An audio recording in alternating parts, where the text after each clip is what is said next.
Bom dia. Feliz Páscoa. O que é a Páscoa? O que é a Páscoa?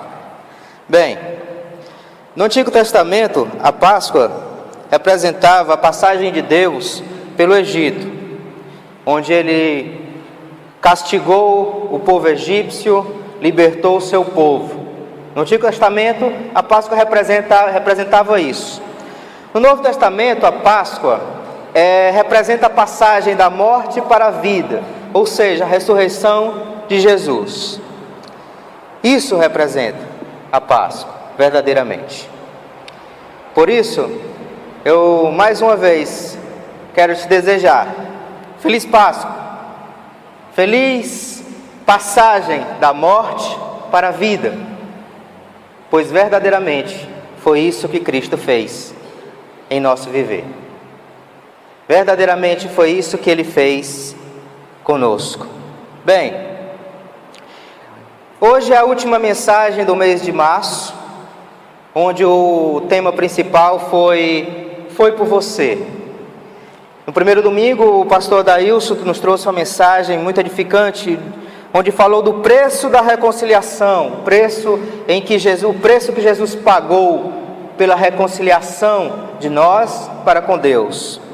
No segundo domingo, o pastor Júnior trouxe uma mensagem que fala sobre que Deus se fez carne, foi por você que Ele se fez carne.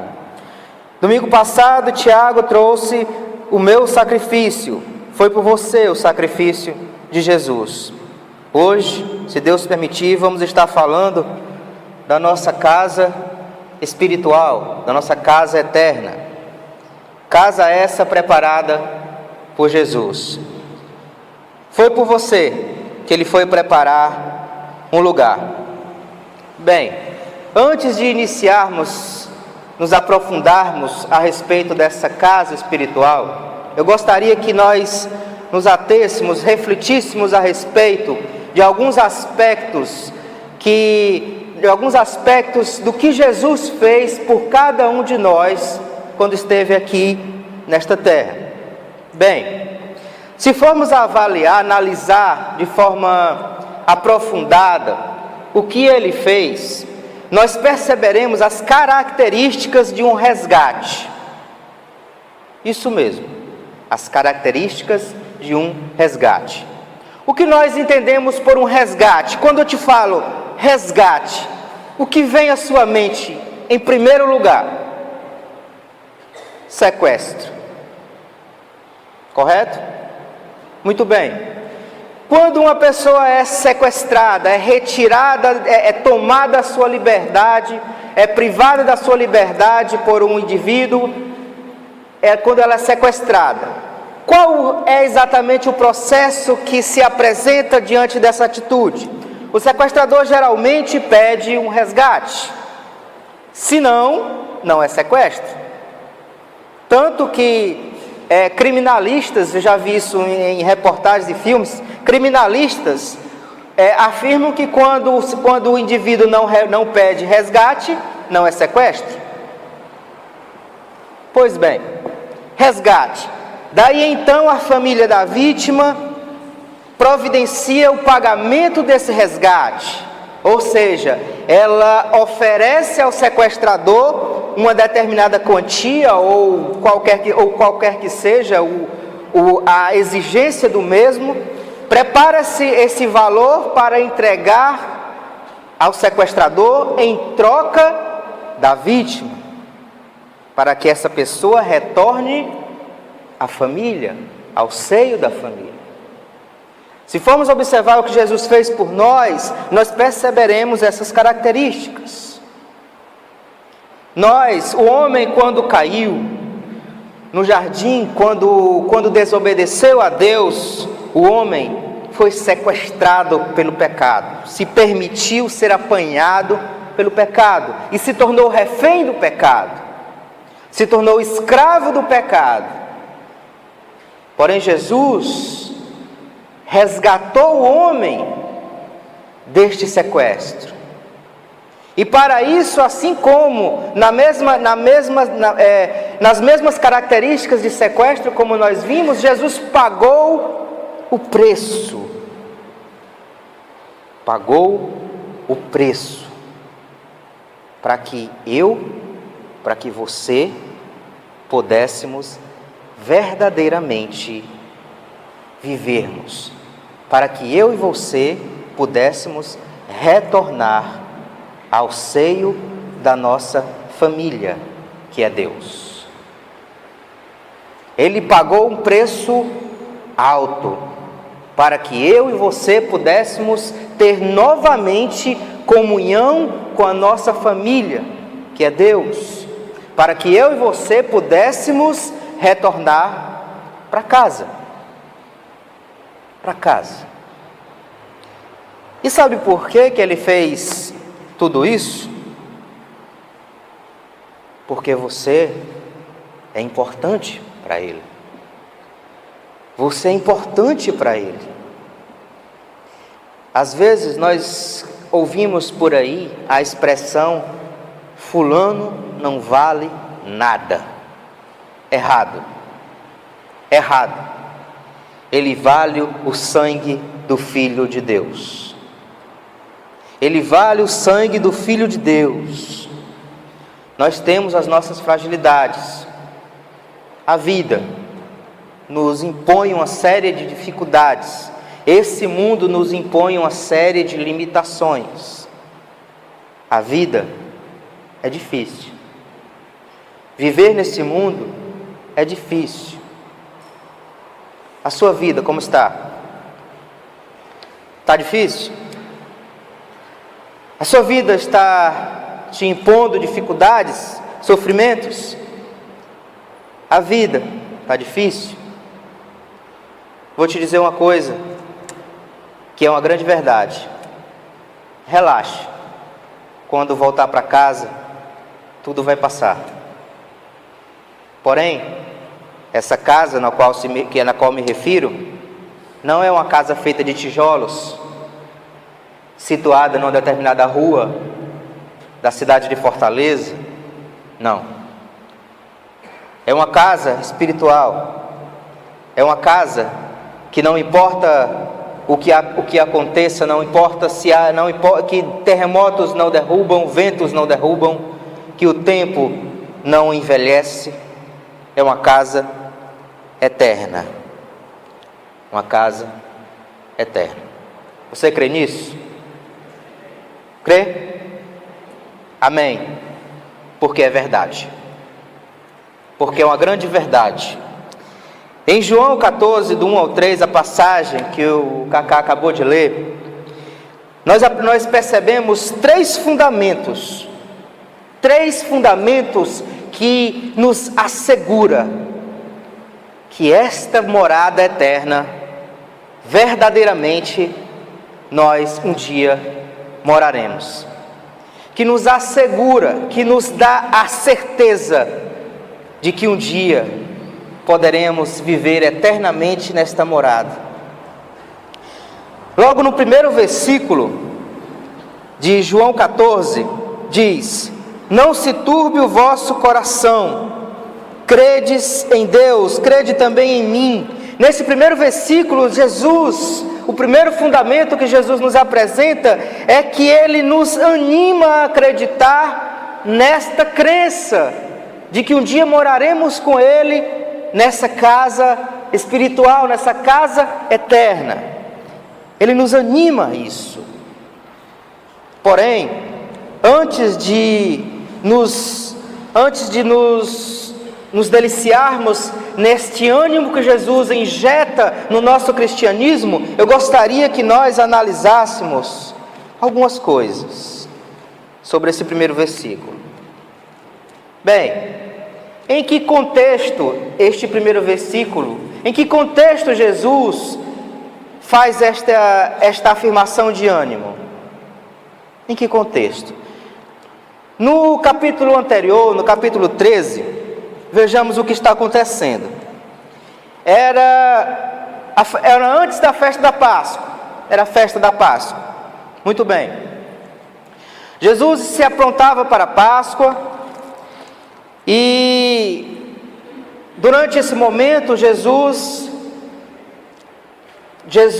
faz a maior expressão de humildade jamais executada por nenhum outro ser humano. Um Deus se rebaixou ao ponto de lavar os pés dos seus discípulos. Era Páscoa e Jesus lava os pés dos seus discípulos. Um pouco mais adiante, nesse momento, Jesus indica o traidor que iria entregá-lo aos seus opositores, aos seus perseguidores. Era um momento difícil. Neste mesmo momento, Jesus nos entrega o maior de todos os mandamentos: amar. Verso 34: novo mandamento vos dou, que vos ameis uns aos outros, assim como eu vos amei, que também vos ameis uns aos outros. Nisto conhecerão todos que sois meus discípulos. Não para por aí. Nesse momento também Jesus recebe a afirmação de Pedro de que jamais o iria trair.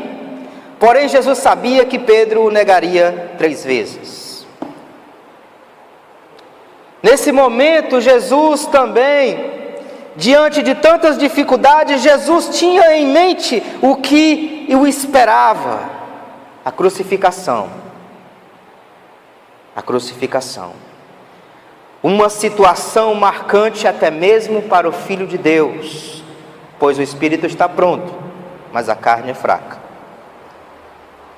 Jesus sabia que dentro de pouquíssimo tempo ele encararia aquilo que ele veio para fazer. Seria pregado numa cruz. Teria uma morte dolorosa e vergonhosa.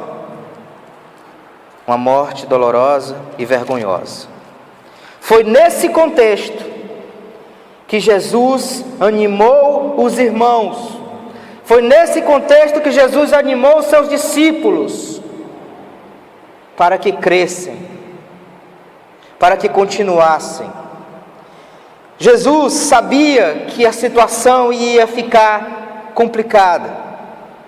Aliás, mesmo numa situação difícil como aquela, Jesus se preocupou em manter os discípulos animados, confiantes, seguros e confortáveis.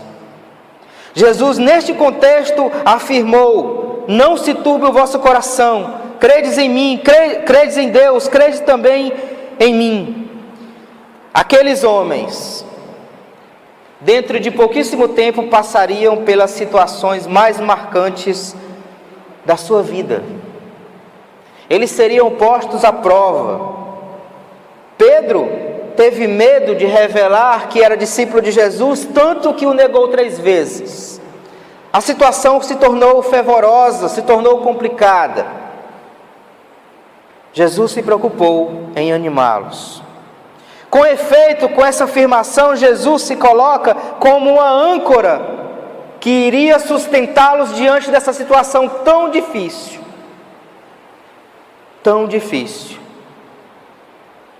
Jesus se coloca como uma âncora que iria sustentá-lo nesse mar de dificuldades que viriam pela frente.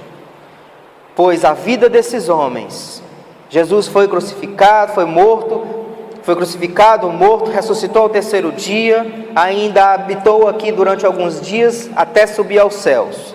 A vida desses homens após a ida de Jesus para o Pai, continuou neste mundo, não de maneira confortável, não. Foi complicado para esses homens. De todos os apóstolos, apenas um morreu de forma natural. Só João morreu de forma natural. Eles foram assassinados, eles foram perseguidos, foram maltratados por esse mundo. A história fala que Pedro foi crucificado de cabeça para baixo porque dizia ele não ser digno de morrer na mesma posição que o seu Senhor. A vida desses homens foi muito complicada nessa terra. Eles precisavam ter fé para continuar. Eles precisavam se agarrar às palavras de Jesus no versículo 1. Não se turbe o vosso coração, credes em mim, credes em Deus, credes também em mim. Eles precisavam ter fé para enfrentar essas dificuldades, para enfrentar este mundo. Eles precisavam ter fé. Jesus não para, Jesus continua no versículo 2, ele faz uma constatação: na casa de meu pai há muitas moradas, se não fosse assim, eu vou-lhe teria dito, vou preparar-vos lugar. Nesse versículo, Jesus faz a constatação do poder de Deus. Constatação. Jesus fala com autoridade. Jesus, quando fala a respeito, quando faz essa constatação, Jesus fala que Deus é todo poderoso para comportar toda a humanidade por toda a eternidade. Na casa de meu pai há muitas moradas. Jesus não fala de maneira imaginária, de maneira, de maneira especulativa, não. Ele tem autoridade para falar. Ele é filho. Ele conhece muito bem essa casa. Ele sabe muito bem, conhece muito bem cada característica dessa casa. Ele conhece muito bem aquilo que Ele está oferecendo para mim e para você, nesse momento. Ele conhece muito bem, Ele constata o poder de Deus com essa afirmação. Jesus, na parte B deste versículo diz: se não fosse assim, eu vou-lhe teria dito, vou preparar-vos lugar. Jesus não é homem para mentir. Jesus sempre falou a verdade. Jesus não precisa mentir. Ele não depende de nós. Ele não precisa nos agradar. Ele nos ama, mas Ele não precisa de nós. Se não houvesse, se nessa morada não houvesse, aliás, se na casa do Pai não houvesse tantas moradas, Jesus não precisava dizer isso. Mas Ele disse que tem. Por isso, nós temos esse segundo fundamento que nos assegura que um dia poderemos estar neste lugar. E mais, poderemos entrar nesta casa. Entrar nesta casa. Uma coisa é você ter consciência da existência de algo, e outra coisa é você participar da existência de algo. Um dia, essa casa, esta morada não será apenas teoria para nós. Um dia será uma grande e deliciosa realidade. Um dia será uma grande e deliciosa realidade.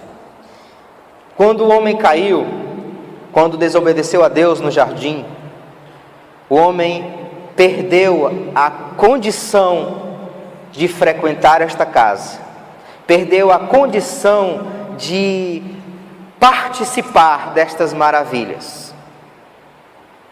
Porém, Jesus, com o seu sacrifício, resgata o homem, restitui ao homem esta condição de entrar nesta maravilhosa casa espiritual. Não apenas conhecer, não apenas entrar, mas morar nesta casa espiritual. O sangue de Cristo nos condicionou. Nós poderemos morar nesta casa. Nós não tínhamos acesso, porém o sacrifício de Jesus nos trouxe essa condição. Jesus, quando disse: Vou preparar-vos lugar. Com efeito, antes do sacrifício de Cristo, nós não tínhamos esta condição. Não tínhamos. Nós, por merecimento, nós merecemos o inferno. Sabia disso? Nós merecemos o inferno. Porém, Deus, na sua infinita misericórdia, nos deu a condição de morar no céu. No céu. Isso mesmo. Jesus, com efeito, vou preparar-vos lugar. Com efeito, ele está dizendo, ele está na Páscoa. Lembrem do contexto, do cenário. Ele está na Páscoa e ele diz que vai preparar-vos lugar. Veja bem, e com efeito ele está dizendo: as coisas que eu vou fazer nos próximos dias lhe darão a condição de morar no céu. As coisas que Jesus fez nos próximos dias decorrentes da Páscoa nos deu a condição de morar no céu. Jesus enfrentou a maior adversidade imaginável para nós. Sem culpa, pois Jesus nunca pecou, sem culpa, tendo a consciência da sua divindade, ou seja, Jesus tinha consciência de ser superior infinitamente a nós, e se submeteu a uma morte vergonhosa, cruel e dolorosa. Tudo isso para que eu e você pudéssemos usufruir do conforto eterno da casa de Deus. Parece estranho, parece ilógico, mas é verdade. Foi isso que aconteceu. Por isso, agora há pouco eu perguntei se você crê nisso. E em seguida eu disse amém, porque é verdade. É verdade. O terceiro fundamento que aparece no verso 3, que nos assegura a certeza de morar nessa casa espiritual, foi quando Jesus disse: e quando eu for e vos preparar lugar, virei outra vez e vos levarei para mim mesmo, para que onde eu estiver, estejais vós também. Ele encerra este trecho com uma promessa. Uma promessa. A promessa de que um dia nos levaria para esta casa. Sabe o que é o mais interessante que eu vejo nas promessas de Jesus? É que nós temos a certeza de que acontecerá. Certeza. Exatamente. Por exemplo, se você recebe a promessa de um ser humano, pronto, vamos exemplificar. Se o seu pai ou o seu irmão lhe promete algo, eu vou lhe levar a um determinado local que você quer muito ir. Você tem certeza absoluta de que vai acontecer? Não, absoluta não. Essa pessoa pode morrer. Digamos que o local seja destruído, como é que você vai até lá? Parece desastroso, mas pode acontecer. Não é? Ou seja, as promessas humanas, elas têm um risco de não acontecer. Um risco real. Porém, as de Deus não. As de Deus não. Eu já citei isso em outra mensagem a respeito de Sara, mulher de Abraão. Ela recebeu a promessa de que seria mãe. Seria mãe. Foram muitos anos desde a promessa até que ela desse a luz ao seu filho. Foram muitos anos. E mais, Sara era estéril. Combine estes agravantes. Uma mulher estéril, de idade avançada, uma mulher fértil. Numa idade avançada, existe um grande risco de que não fecunde. Imagina uma mulher estéril, numa idade avançada, dar à luz. Imagine só. Porém, essa mulher tem uma grande diferença. Ela recebeu a promessa do Deus Altíssimo. Resolvido.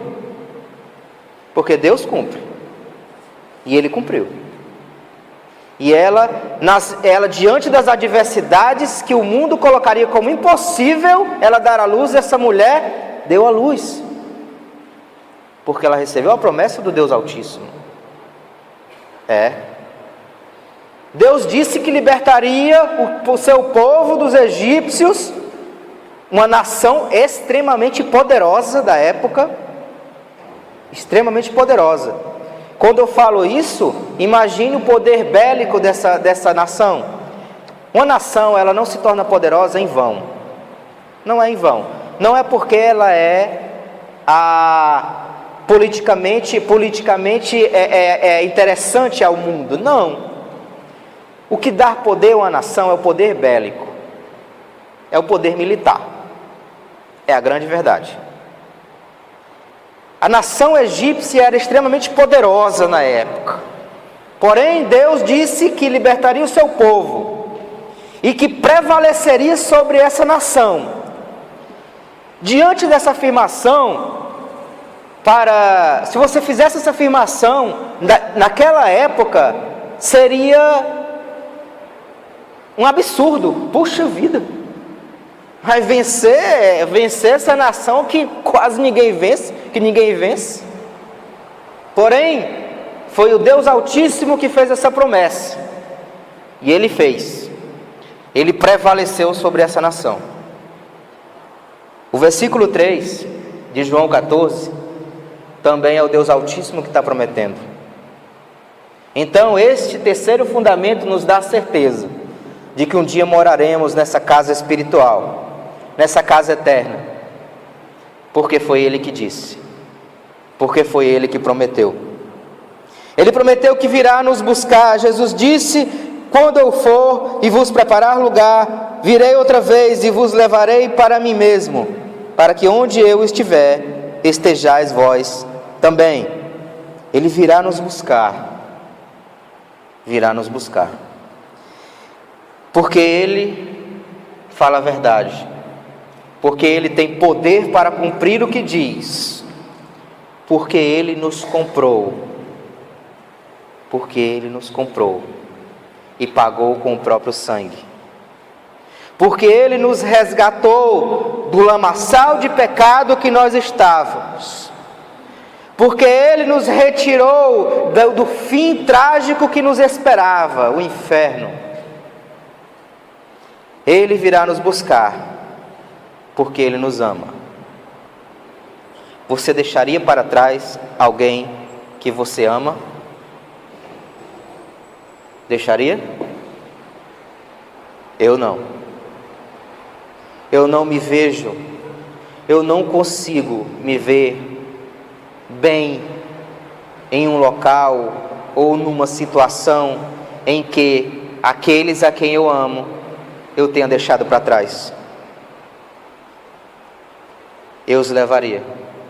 E olhe que eu sou humano, eu não tenho um amor perfeito, eu tenho muitos defeitos, muitos mesmo, muitas limitações.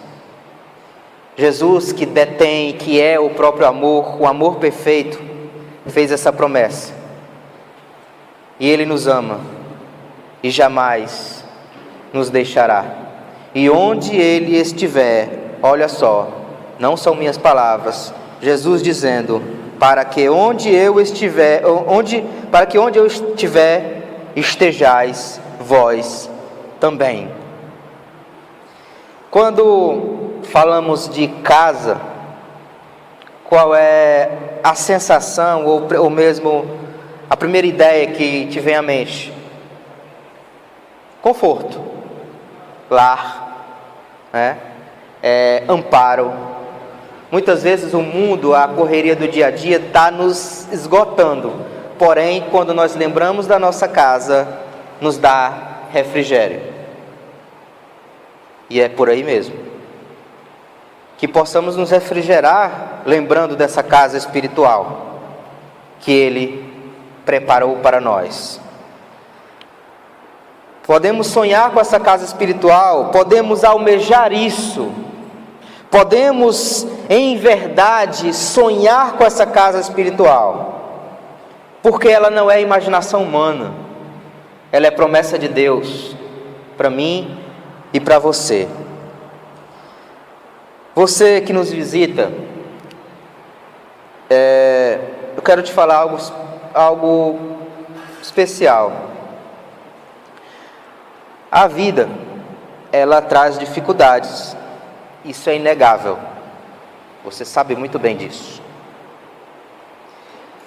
A vida, ela traz um peso para nós que muitas vezes é complicado de carregar. Porém, eu quero te dizer uma coisa, e não é a palavra minha, é promessa de Deus para a sua vida. Quando chegar em casa, vai passar, se você se permitir que Jesus te prepare esse lugar. Se você se permitir que o Filho de Deus prepare esse lugar para você, quando chegar em casa, tudo vai passar, pois nessa casa não haverá lágrima, Deus enxugará todas as lágrimas. Essa casa jamais se acabará, ela é eterna. E mais, nesta casa morará conosco um Deus que nos ama ao ponto de entregar o seu próprio Filho. Não desperdice a sua vida. Não troque essa casa eterna e espiritual, essa casa maravilhosa, por um breve momento de conforto nesse mundo. Procure, a pessoa que lhe trouxe, procure saber um pouco mais de Jesus. Procure saber um pouco mais sobre essa casa espiritual. Essa casa é de graça. Essa casa já foi paga pelo sangue de Jesus. Por você, por mim. Foi por você que Ele foi preparar lugar. Que o Senhor nos abençoe, para que possamos verdadeiramente um dia morar com Ele nessa casa, para que um dia possamos verdadeiramente, durante toda a eternidade, usufruir dessa mansão espiritual que Deus prometeu, que Jesus preparou o lugar para nós. Que o Senhor nos abençoe.